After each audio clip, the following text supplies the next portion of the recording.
po ata ito. Hoy mga anak, mag-ingat kayo ha! Hoy, ka ba?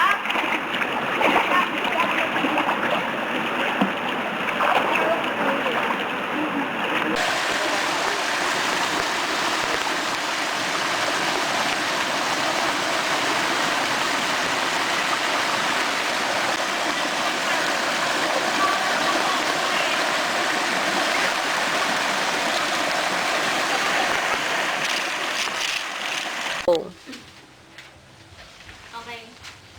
Buksan nyo ang inyong aklat sa pahina 56. Katapusan kayo ng aralin ng maaga. Ulan daw mamaya.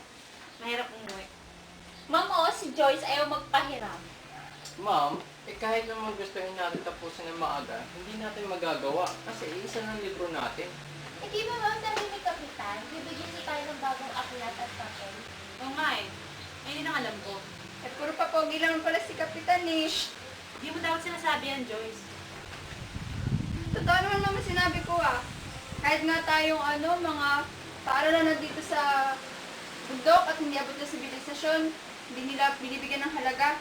Kung nagpapahalaga sila sa atin, edi dapat sana matagal na tayo may maayos sa paaralan, may sapat na libro, at hindi na kayo nagtitiis na nag-iisa nagtuturo sa amin. Alam niyo ba, ito ang pinakapangarap ko, ang pagtuturo. Pero hindi sa lugar na to. Ngayon pa lang sinasabi sa inyo, hindi ako tatagal dito. Bakit naman po, ma'am? Tignan man siya ni ma'am. Kailangan pa yung pagtuturo. Malapit na to. Eh, paano naman kami, ma'am? Eh, paano naman kami ang anak ko?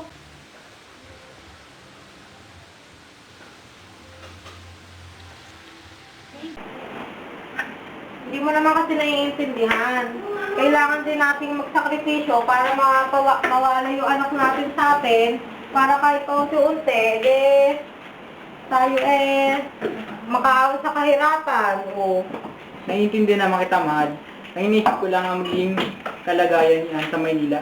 Siyempre, alam mo ng mga tao doon. so nakakahiya naman, tumanggi tayo Si Ate Maring na nga ang nagpipresenta na patihay ng anak natin doon. O, wala na tayong iisipin, kundi ang matrikula niya. Ano pa bang, tatanggi pa ba tayo sa alok niya? Kung mayaman lang sana ako, hindi nila maranasan mga ganun. Kung nakapag-aral lang sana ako. Bukas yung isipin yun. Joyce Ann, anak, tawagin mo nga ang ate Ann mo, tapos sabihin mo, may mahalaga ka din sasabihin sa kanya, ha? Sige po, Nay.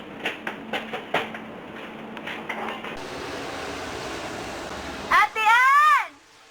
Oo, bakit? Tinatawag ka na ni nanay at ni tatay. May sasabihin daw importante. O, sige, JR, paalam, ha? O, ikaw, umuwi ka na rin, ha?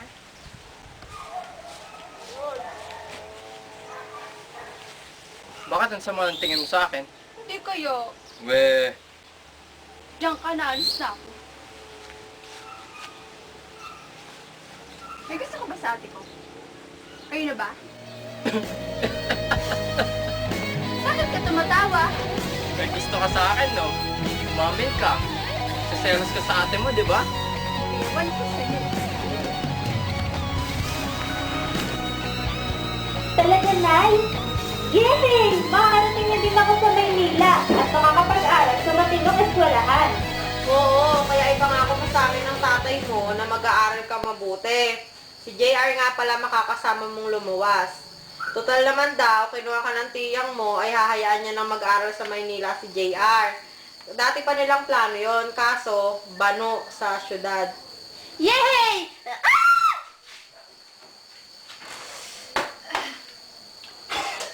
Ano ba naman buhay to? Tapos ka nga naman ng kamalasan. Naku anak, pasensya ka na. Wala na tayong langis para sa gasera. Bukas mo muna ipagpatuloy ang pag-aaral mo. Ha? Bukas pa ako makapunta sa kabilang barangay at doon makapag-naglap ng langis. Ano pa nga ho ba magagawa ko? Good morning, class. Oh, parang kulang kayo. Nasaan si Jen? Eh, ma'am, may sakit yung nanay niya. Kaya naman yun kung may sakit nanay niya. Ma'am, kailangan niya makianis sa kabilang bayan para may pambili ng gamot na nanay niya. Okay. Labasin yung mga libro niyo. Wala na tayo. Ma'am, yun na nga problema eh. Oh, anong problema yan? Naanod sa ilog. Ano nangyari? Kanina kasi tumutuloy kami, tapos nadulas ako, nabitawan ko. Wala na tayong libro. Isa na nga yung libro natin. Hindi ba tayo magkakit? Kuya naman. Kayo palagi ha. Ikaw, JR, ikaw nang bahala sa kababata mo. Anak, mag-iingat ka ha. Sulat ka palagi. Ingat kayo, ate. Hindi ka ba magpapaalam sa akin, Joyce? Paalam, Joyce! At dito ang sa video.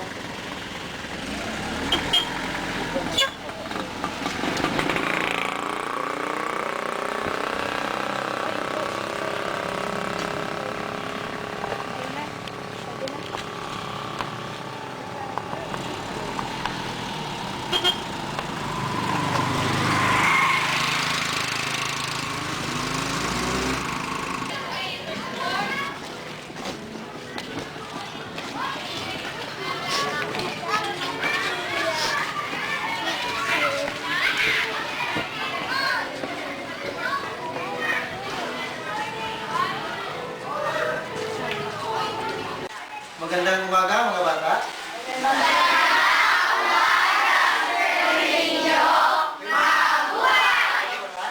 Okay. Ngayong umaga, may pakilala ko sa inyo na bagong kaklase ninyo. Okay, ito po ay tina GR Sadia at saka si Anglo Pins. Wow, chicks. Galing po ito sila sa Malipapa High School. Ew, Balipapa High School. Saan ba yun?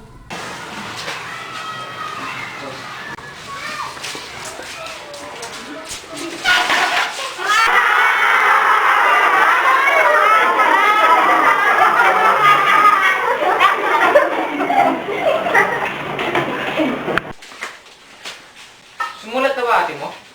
Hindi pa ho eh. Ikaw naman, masyado mong inaalala ang anak mo. Malay mo naman, busy lang yun sa school.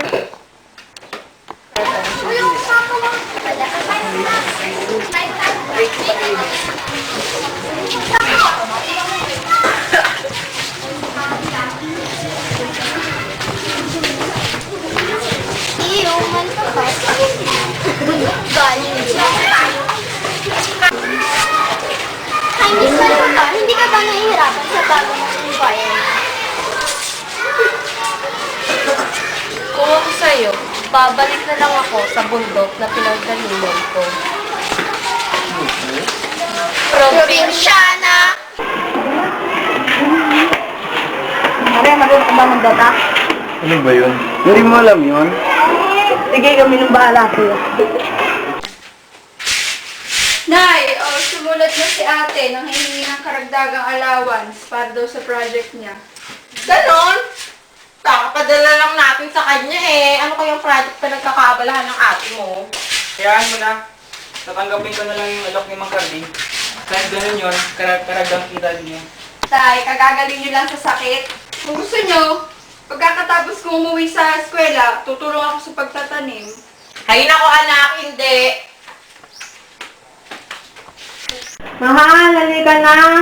Maghapon tayo sa trabaho, magpahinga naman tayo. Sige, mahal. Pagkatapos na mag-akong pagod, dapat may premyo ako. Ako, Leo, alam ko na iniisip mo.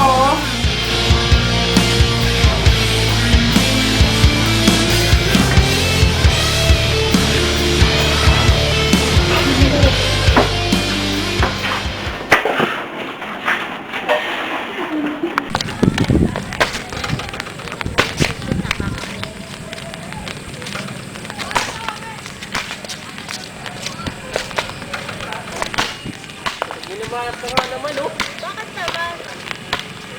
Kulang kami ng mga teacher eh. Mababawasan pa. Yung teacher namin sa chemistry. Natuklasan yung principal na may karelasyon na senior student.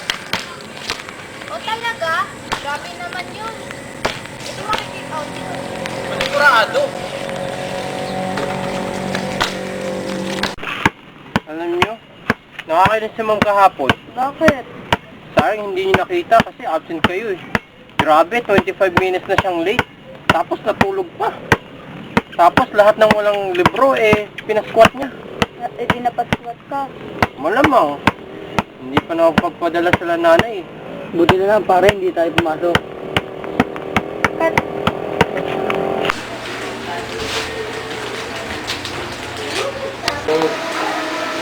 Kung na pa kita hinahanap bakit ako sa namin sa klase mo? Gumawa kasi ako ng project nawili ako maglaro. No, tignan mo.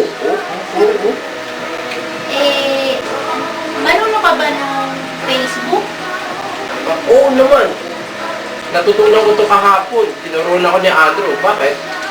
Baka naman pwede mo ko turuan, please. So, kunyari ka pa. Dito ka sa pwesto ko. Sige na. Kuya, pa-extend nga isang oras pa sa tray.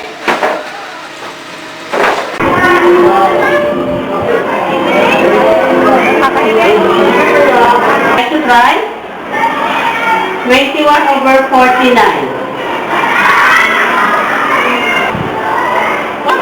Vijay! Vijay! Ano mo Vijay? Laro ulit!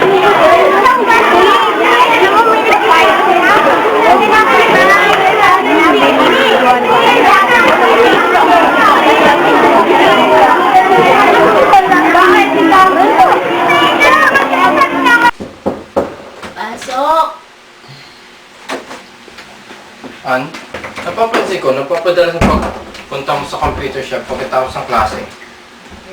2 beses ka na hindi nagpapasa ng assignment. Kanina, bagsak ka sa exam. Tapos, late ka pa pumasok. Kung hindi ka late, tulog ka naman sa klase. Ano problema mo? Meron ba? Wala, JR. JR, ano bang gusto mo? Ititigil mo yung panenermo mo sa akin o mag-aaway tayo? Concern lang ako sa'yo kasi mahal kita. Kung hindi ako concerned, edi sana hindi kita pinakailaman.